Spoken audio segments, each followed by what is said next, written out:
Hey, Guy and Roseanne here. Welcome back to Amore Van. We've got a real treat today. We're getting a private wine tasting with some great young winemakers here in Oregon's wine country, and so we're going to have them talk about their story a little bit and taste some wines.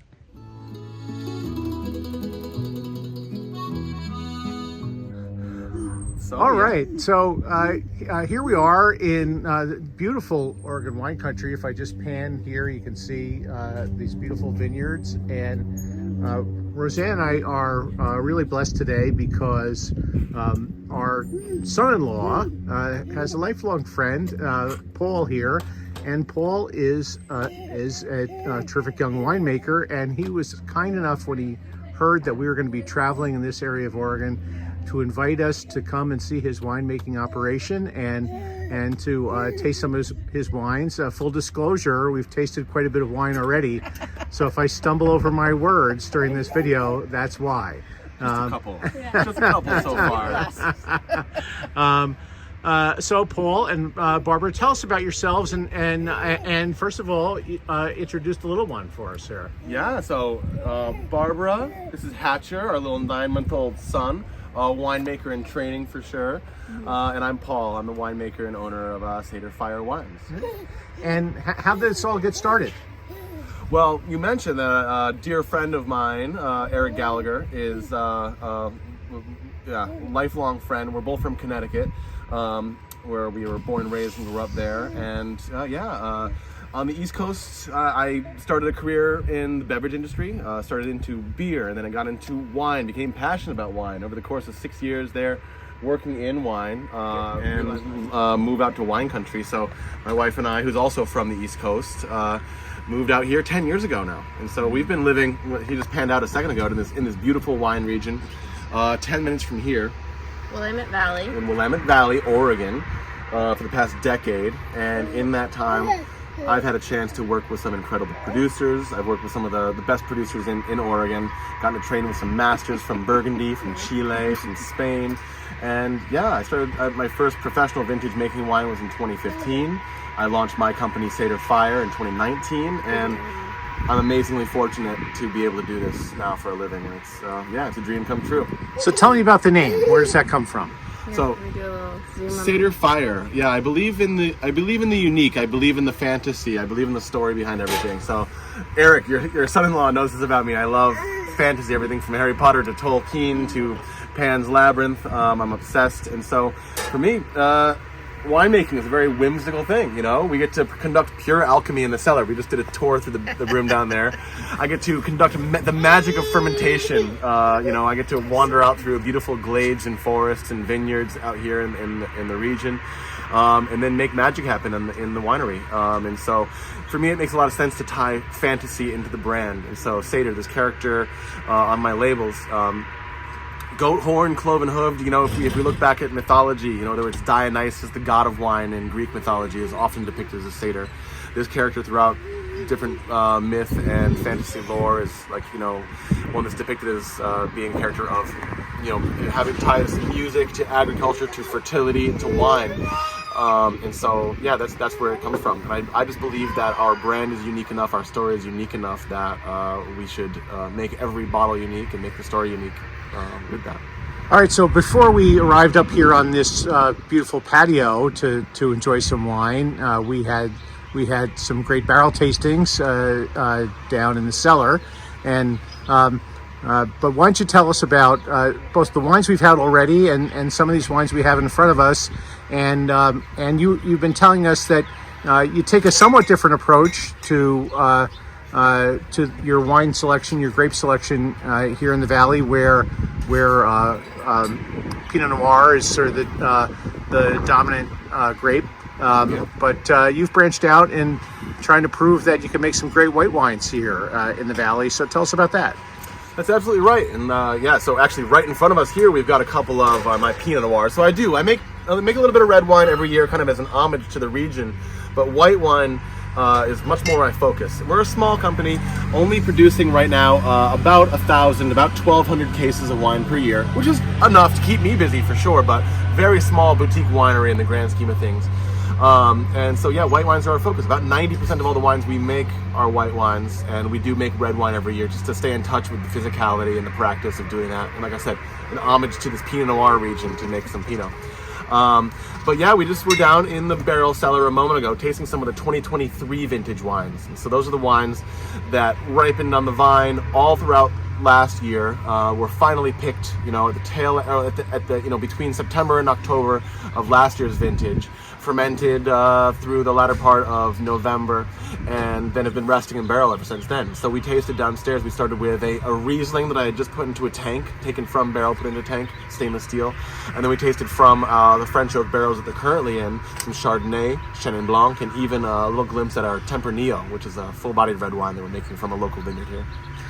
Now, the Riesling, for people who don't know any better, like me, for example, I always associated Riesling with a sweet wine, a dessert wine, but that was not the case with the Riesling that you make here. No, we try to emulate Alsace, which is a region in eastern France, in the mountainous region there, where they make beautiful dry Rieslings that are long aged in beautiful large format wood barrels. And they do go completely dry. And so that's a misconception. I think a lot of people know Riesling as being sweet because so many of the popular mass market Rieslings are very sweet. But like any grape, it's one that you can ferment completely dry, and when you do, it becomes very restrained, elegant, bright acidity. I think the one you tasted downstairs, we were talking about everything from like lemon, citrus, some like pineapple flavors, and I think a lot of like apricot notes that are going on in that wine. But no, Rieslings made dry not only can be refreshing and zesty when they're young, but those wines can age for decades. It's a really long aging wine. So in our household, which 9 months a year, or 9 months a year right now, is our van, the wine expert is Roseanne. So I'm going to ask Roseanne, what'd you think? It was very good, Right. yes, because I am used to the Riesling that is very sweet, and I'm not a sweet wine drinker, so it was delicious. And how about those other whites that we tried? There wasn't one I tasted that I didn't like. So. All right. And as evidence, all these empty glasses in front of Roseanne, which is always a good sign that she's having a good time. And so the one thing left, I think, is the Pinot that we haven't tasted yet. So let's do that. Yeah, absolutely. I'm going to pour two wines side by side. On the left-hand side for you, I'm going to pour this Storm Crow, is a 2022 Pinot Noir from the Van Duzer Corridor AVA. So this actually comes from a region closest to the Gap in the coastal mountain range here in the Willamette Valley, where these hard winds pour through from the coast every afternoon around 5 p.m. And you're starting to feel them even now. Coming now. I mentioned yes, to you before, like around 4 p.m., 5 p.m., the winds start to come. Nice and cool all of a sudden. And these they moderate the temperature. In cool years, they actually warm things up. In hot years, they cool things down. It creates a great deal of movement so that we have less disease pressure, less mildew. It calms down the insects and everything else. And so out here, we're on these nice ancient marine soils that are basically fossilized, broken apart ancient marine sediment. And it's a Pinot Noir grown there, and the grapes get nice thick skins from that resistance with the wind. They are nicely moderated, and they hang for a long time in a slightly cooler region. But this is a very delicate, very light-bodied Pinot Noir. Next to it, actually, I'm going to pour a 2021 wine from the same vintage. We were talking before about our style of winemaking. We are minimalists. We make every wine with an attempt to be It's a little darker. very natural, very true to the vineyard, single ingredient. These are native ferments, and we're adding nothing to the wines. And these two wines come from the same vineyard, the same block, the same grapes, just 2 years in a row. The one I poured first was the newer wine, 2022. The one I poured second was the wine from last year, 2021. But I think you'll find that they're extraordinarily different, and you can just base that on the weather that we had each year, which is the number one variable. And the color actually is a little Yeah, it's quite a bit darker. All right, you folks who are watching, just talk amongst yourselves for a minute while I drink some wine, right? I like this one, the second one better. Do you?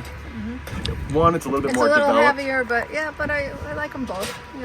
I haven't had a wine I've never liked, The first one, except for a sweet reason. the first one I poured here, definitely very light bodied. Very light. Very nimble, very agile, very bright, but silky tannins. But totally different. Two totally different. It has explosive aromatics, but the palate is very delicate. It actually, interestingly, I'm a white winemaker, so I got kind of a little bit surprised by this, but I submitted some of my wines for review with Wine Enthusiast magazine, and this wine actually got 94 points with Wine Enthusiast last year. I almost didn't submit it because I was just thinking about all my white wines I wanted credit for, and I'm very happy that I sent this one over because the reviewer ended up liking it very much. And now we know what to look for when we look at a wine review. All right. Yeah. I know the numbers matter, right? 90. What's the best number? 100? 100, yeah. 100 is like 100 is almost the unheard best, of. It happens yeah. every once in a while, but not by no means does it happen every year. They say that anything between 94 and 97 is considered like a superb achievement. Anything that's over 90 is considered very good. But it's funny, like if you're in like the 80s, that B range is not sought after, right? If you're getting an 88, you're not usually advertising those scores. But the things in the 90s, especially once you creep up to like 92, 93, 94, 95, those start to really be impactful. Yeah, I have a much simpler approach. To me, the best wines are the ones I like. And that's absolutely right. The most important thing to keep in mind is actually when I was in one of my first ever wine tours, we were on vacation back when I still lived in Connecticut.